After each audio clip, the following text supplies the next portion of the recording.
cheer while everybody was laughing. Got your Bibles? What's that? If you got your Bibles, Acts chapter 5, we're going to begin reading in verse number 12. Acts chapter 5, verse number 12. The apostles performed many miraculous signs and wonders among the people, and all the believers used to meet together in Solomon's Colonnade. No one else dared join them, even though they were highly regarded by the people. Nevertheless, more and more men and women believed in the Lord and were added to their number. As a result, people brought the sick into the streets and laid them on beds and mats, so that at least Peter's shadow might fall on some of them as he passed by. Once in a while, somebody will tell you about an event, and you will stop and you'll say, man, I wish I could have just been there. It might be a sporting event. It might be a wedding. It may be any kind of event in life, but somebody tells you about it and you think, man, I just wish I could have been there. Well, you know, as I look at the book of Acts, there's a lot of events there that I wish I could have been there.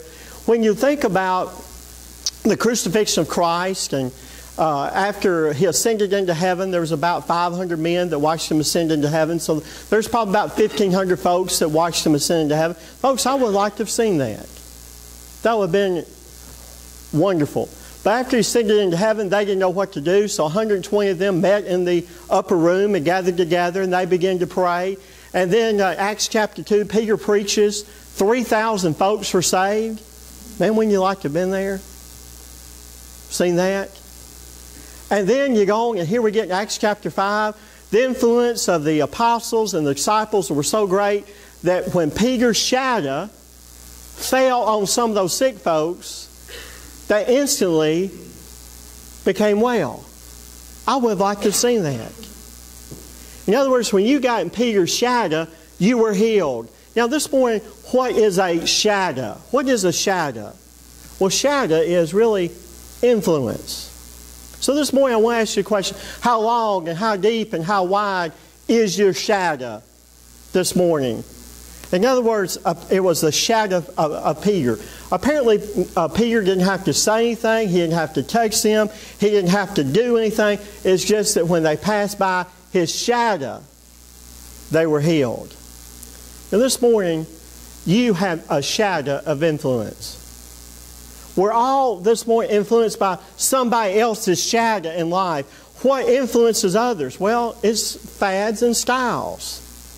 Let's just take women. You know, I remember back years ago where women's dresses, they almost touched the floor. That was the style. And then they got a little bit shorter. Now, they always say, depending on the economic hard times, a lot of times if times are hard, women's dresses are longer. Well, that doesn't make sense to me because it looks like it take more material and be more expensive. And so if times are hard, it looks like they would be shorter. But they say it's the reverse. That's what they say. Or, you know, some years shoes have high heels on them, and then some years shoes do not have any heels.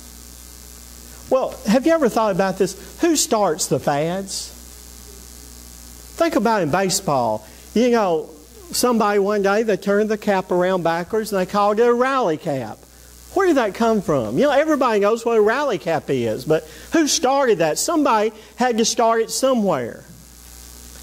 What about, have you ever just looked at coats? Like this coat I got on, there's 3 buttons here.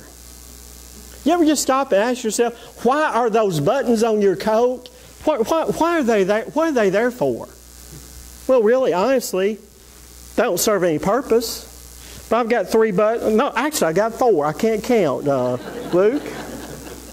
You were joking the other day. I can't count. I got 4 there. Why are they there? Well, you know why they're there?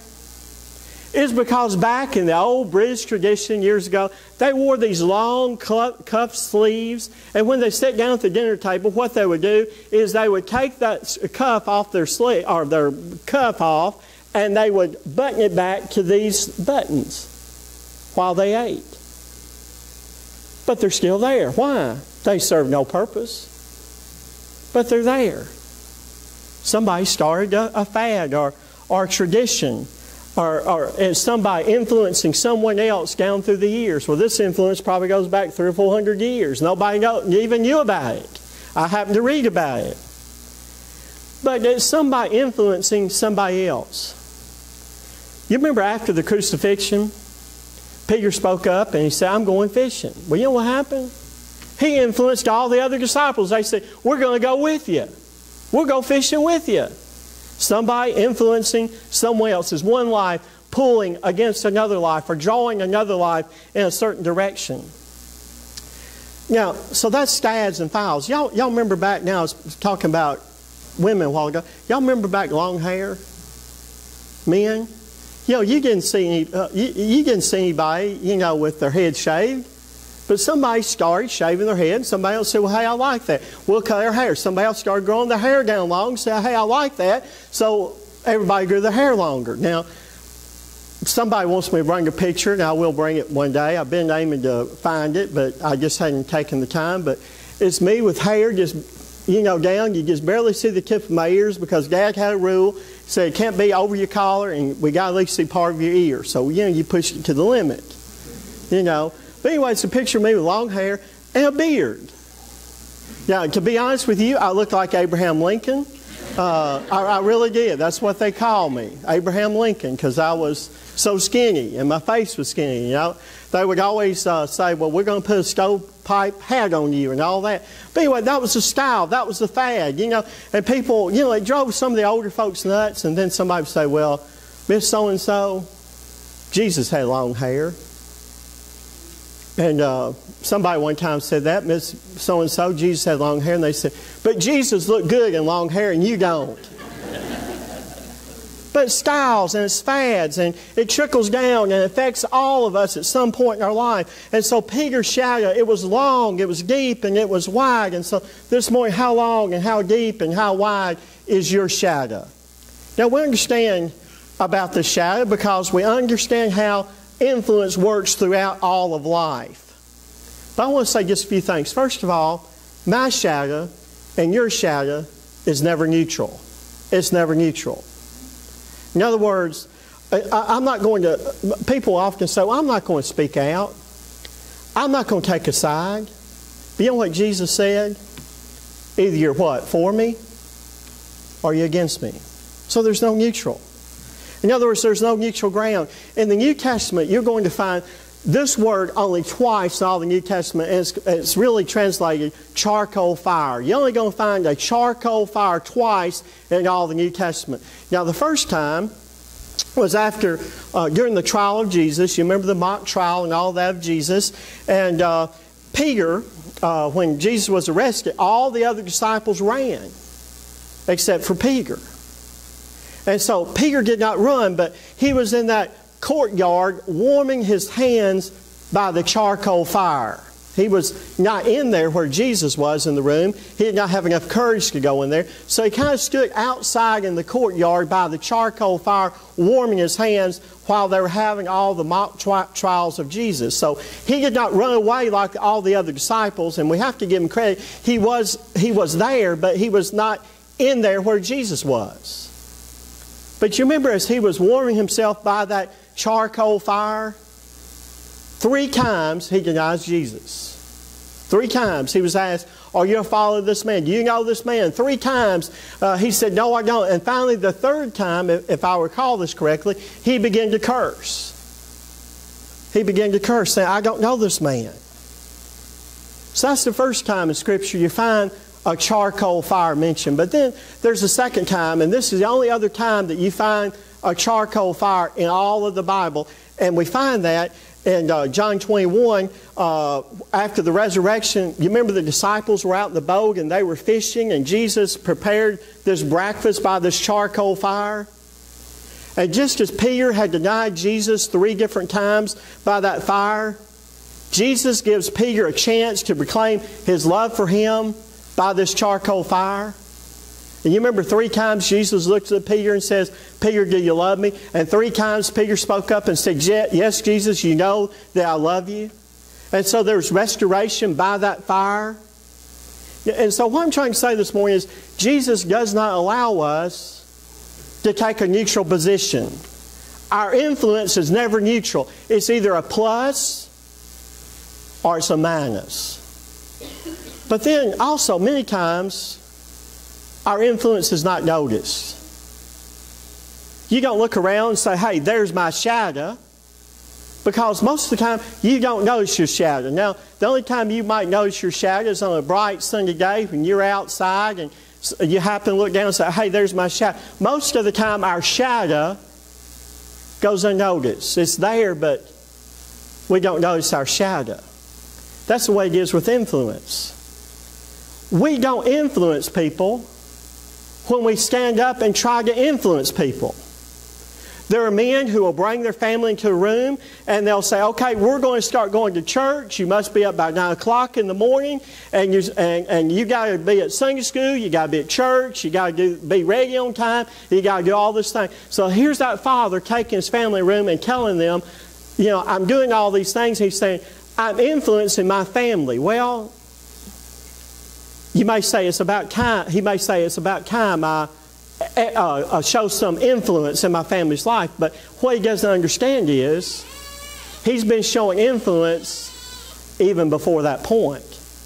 You see, influence is the unconscious kind of thing. In other words, that's our shadow. It's there. We may not see it, but we're still influencing people whether we realize it or not. Y'all remember the cheating scandal at West Point a few years ago? One of the men who was expelled from West Point was a star football player at the academy. But I don't know if you recall this, but he was a star football player. He was expelled, and it was right before one of the biggest games of the year. They were going to play Navy. But here he found himself expelled from school. He and several of the cadets were caught cheating, and they were thrown out of West Point. Now, when this young man got back to his hometown, he began to write down some moments in his life when he began to compromise or to do little things that were wrong. So as he began to think about all these little things where he compromised early in his life, he wrote down 3 major things, 3 major events that stuck in his life where he compromised. The first time he told a story was when his aunt, his mother's sister, came to visit from out of town. This aunt and his mother had planned a big shopping trip. Well, for the next day, but it was a school day.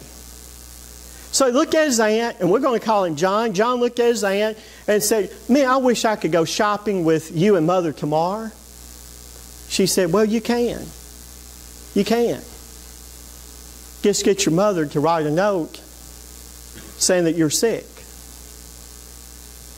And so the mother let him miss school. When he got back to go to school, or got ready to go to school the next day, his mother wrote him a note saying that please excuse him because he was sick. Well, his mother handed him the note. Little John looked up at his mother and said, Mother, you know I wasn't sick. Mother, you know that that's really kind of a lie, isn't it? I wasn't really sick. Mother looks down at John and says, John, don't worry about it. Everybody does it. Everybody does it. It's no big deal. Then he talks about another time when he and his dad had tickets to a big basketball game, and they were going to go to this big game that they'd been looking forward to for a long time. But on the way, they decided they were running a little bit late, so his dad's right foot got a little bit heavy. You know what happened? The blue lights came on. You know how a cop sits there, checks the license, and walks up to the car. But while the cop was in the car checking the license number, his dad, he looked over and saw his dad pull out his driver's license. And under his driver's license, $50 bill. And when he walked up to the window, he handed him his license, and under that was a $50 bill. He said as a kid he saw the officer just slipped that $50 bill out, put it in his pocket, and said, Sir, I will gladly give you a warning ticket. Well, then he looked at his dad, John looked at his dad and said, Now, Dad, Didn't you just bribe an officer? Dad, you know that you were speeding and you just bribed an officer. John's dad looked at him and said, son, don't worry about it.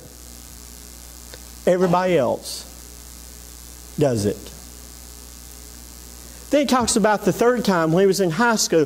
He was on the football team, and the offensive line coach taught him how to hold so that the ref would not catch him, and also how to chop block.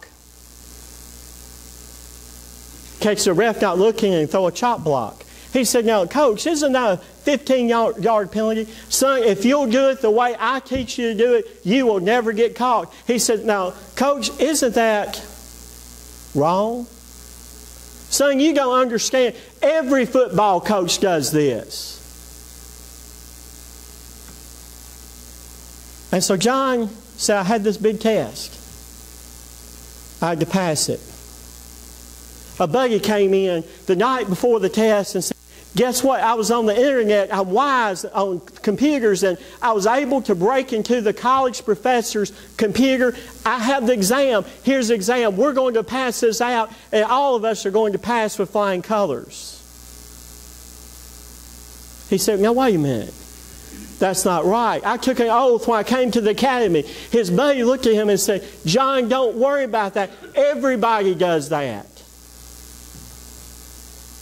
But then he got caught. He was expelled from the academy. Had to go back home, disgraced. When he walked into the house, his mom and his aunt looked at him and said, John, we never thought you would do something like this. His dad was upset and said, son, I can't believe that you would disgrace our family like this. I can't believe that you would do something like this. He saw his football coach, and his football coach looked at him and said, John, I never saw this in you. You see, it's influence. It's not when I try to influence, but it's that little shadow that follows us around all the time. It's that shadow that you and I put out from our life. We're not even conscious of it, but it's a shadow that we put out. But then also, the shadow that we cast is immortal. What do I mean by that? That shadow goes on and on and on and on. Have you ever wondered in the Bible why judgment is not immediate? You ever notice it says when a believer dies, he goes straight to the presence of God, but it doesn't say anything about the judgment for rewards for a long period of time. You know why that is? Not all the returns are in yet. Things we've done here and things we have not done, that influence is still going on and on and on. For instance, there's a lady in Martin that died 25 years ago. She left the church a sum of money in her will. And when interest was 8 and 10%, they were getting a huge return. Now, interest rates are down low at the bank. But what I'm trying to say is the influence of that lady with the money she left the church is still going on and on and on and on. And it will go on and on for no telling how long. So that influence goes on and on and on, even after our death. But then also, our influence is irrevocable. It goes out there, and then we can't change it. How many times have you ever said, man, I wish I hadn't said that. I wish I could just take those words that are out there now and just put them back in my mouth. And see, young folks don't understand this either. This is the thing. They put pictures on the internet, and what they don't understand is those pictures are, they can take them off their website. Those pictures are still out there, and they will be out there for eternity. Have you ever noticed some of these models or whatever? They're like 25 years old, and all of a sudden there'll come a picture out when they were 15 or 16 they sent to their boyfriend. They said, well, I thought I took that off. Folks, it's out there. It goes on and on and on. How many times have we done things or said things and we wish we could take them back and we can't because that influence goes on and on and on? Lou Gehrig was playing a big baseball game. They were down. The winning run was on second base. It was a 3-2 count. Now, the thing about Lou Gehrig is he never complained about umpire. He never complained about a call. And he never says anything to the umpire whatsoever. Well, the pitcher winds up, he throws it, umpire goes strike 3. Well, Lou Gehrig, who never talked to the umpire, never complained, said something to the umpire. The crowd goes wild. They just know beyond a shadow of a doubt that Lou Gehrig has turned at the umpire and said, you know that was a ball. You know it was a ball. And so the crowd is on the umpire just unrelentless because they know he's made a bad call. Well, after the game was over with, somebody walked up to Lou Gehrig and said, or walked up to the umpire and said, what did he say to you? He never says anything to the umpire. What did he say to you? Lou Gehrig said, I wish I had that one over again. It just went right. It was a strike, went right by. He just wished he had swung it, but it went by and he could not swing at it anymore because it was gone. It was a done deal. You see, our influence is irrevocable. It goes on and on, and it just goes right by us, and we can't take it back. You know, one of the most destructive fires in U.S. history was in Kansas and burned thousands and thousands of acres. You know how the fire started? It was started by an Army officer. He and a group of his buddies were hunting turkey in a canyon. It was the dry season of the year, and they were cold, so they decided to build a fire. And they were warming themselves up by a fire, and they brought out some alcohol. They began to drink around that fire and all, keeping themselves warm. And this Army officer happened to have a cigar. And he had just a little bit too much to drink, and so he tossed it over there in a dry area. And before they knew it, it was blazing out. They could not get that fire out. That fire burnt thousands and thousands of acres. It destroyed numerous homes. It destroyed 2 communities totally. Well, you know what happened? This officer served time in prison. But he could never get over it. His life was never the same. They said just in a matter of time, he looked like this old man because he had so much guilt. Because he kept saying over and over again, I wish there was something I could do. I wish I could make restitution. I wish I could do something, but that where I messed up these families' lives. But he says, there's nothing I can do. It's done. You see, influence is irrevocable. It's never neutral. It is unconscious. We don't notice our shadow. It's immortal. It goes on and on and on, and many times it's irrevocable. Now, as a Christian, we should want to cast a shadow as wide, as deep as possible. That should be our goals in life. Now, let me ask you a question this morning. You know the answer. Who is the most influential person in all of history? Well, it's Jesus. We know that. What was the secret of Jesus' long shadow, his long and deep shadow? He only ministered for 3.5 years. But his influence goes on and on and on. But he was only on the earth for 3.5 years. But look at his influence. What's the most important event in all of history? It was his resurrection. Everybody knows that. That's the reason that the resurrection is always attacked, because if somehow the skeptics can destroy the resurrection of Jesus Christ, they destroyed Christianity. And so, he had more influence than anybody in all of history. Now, why did Jesus come? Y'all remember the lady that was down at Jackson? I think she died 2 years ago. She was the longest person in iron lung in America. She had polio, and when she was a kid, and she was in that iron lung, and she stayed in that iron lung. I think she was about 60 years old when she died. And my recollection is right, and I hate to say this, but what happened was the lights went out, the backup generator did not go in, and she died. Now, when you think about how severe polio was, I saw a little girl yesterday in Paris, and I happened to think about, it brought, I mentioned Dara Atkins, that used to live in McKenzie, that she's deceased now, but she had polio when she was a little girl and had those crutches and all that she walked around. I saw a girl like that yesterday. It kind of reminded me just a little bit of her, or I thought of her as I saw that little girl. But polio was so severe. You know what somebody said?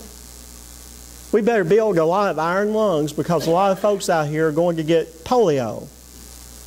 And then a doctor said, now wait a minute, an iron lung only takes care of the symptoms. It doesn't take care of the cause, and it doesn't provide a cure. It just treats the symptoms. So scientists developed a polio vaccine. You know, this morning, I don't care what problem you have in this room or what problem I have in this room, every problem we have comes back to one thing. And you know what it is? It's sin. It's sin. We have a sin problem. You see, so many people deal with the symptoms of sin. They'll look and say, well, you need to get along better, you need to do this, that, and that. But it's treating the symptoms. But Jesus said, I come to give you a cure for the sin problem. I'm coming to not just treat the symptoms, but I'm coming to give you a cure for that sin problem. So the most famous event in all of history was the crucifixion, resurrection, of Jesus Christ. Now, think about how He had such a long, wide, deep shadow. So this morning, how can you and I have a long, deep shadow like Jesus? Well, there's two things I want to say. First of all, there's the Sabbath principle and the fruit principle. In Genesis, God created man on the sixth day. He was created, and then what happened on the seventh day? It was a day of rest. But now, have you thought about this? Man had to rest before he worked. He was created on the sixth day, and God said, okay, I'm going to give you the very next day a day of rest. He hadn't even worked yet. But God said, I'm going to give you a day of rest. Now, coming to us in the New Testament, what's the first day of the week? Well, it's our Christian Sabbath. It's a Sunday. So God says, I'm going to give you rest on the first day of the week, and then you go out and work the other 6 days of the week. So He gives us rest first, and then He says, now you can go out and you can work because I've given you my rest, so you'll have the strength to work those 6 days a week. So we think we work 6 days and get tired and the rest, but that's not what we do. And so it's the Sabbath principle. We rest in Christ first, and then we go out and we work. But then there's a fruit principle. And this is found in John chapter 15. Look at verses 1 through 4. Jesus is speaking here, and He says, I am the true vine, and my Father's a gardener. He cuts off every branch in me that bears no fruit, while every branch that does bear fruit, He trims clean so that it will even be more fruitful. You are already clean because of the word I've spoken to you. Remain in me, and I will remain in you. No branch can bear fruit by itself. I must remain in the vine. Neither can you bear fruit unless you remain in me. Now notice what this is saying. He's saying the vine is who? It's Jesus. We're the branches. We abide. We take up residence in the vine, and then we grow, and then we bear fruit, and then He prunes us after we bear fruit, and then we bear more fruit. So really the thing is abide, grow, bear fruit, and then be pruned. Now the part of the branch that does not have fruit is what? It's pruned. So here's Jesus. We stay close to the vine. We know that we're in Him. We bear fruit, and the parts of our life that does not bear fruit, Jesus prunes off. He gets out the heavenly sandpaper and takes off those rough edges in our life to make us more like Him. But you know what a lot of folks say? Just work out harder at the Christian life. You've got to do this. You've got to try that. You've got to be this. But Jesus just looks and says to us, just abide. Just abide in me.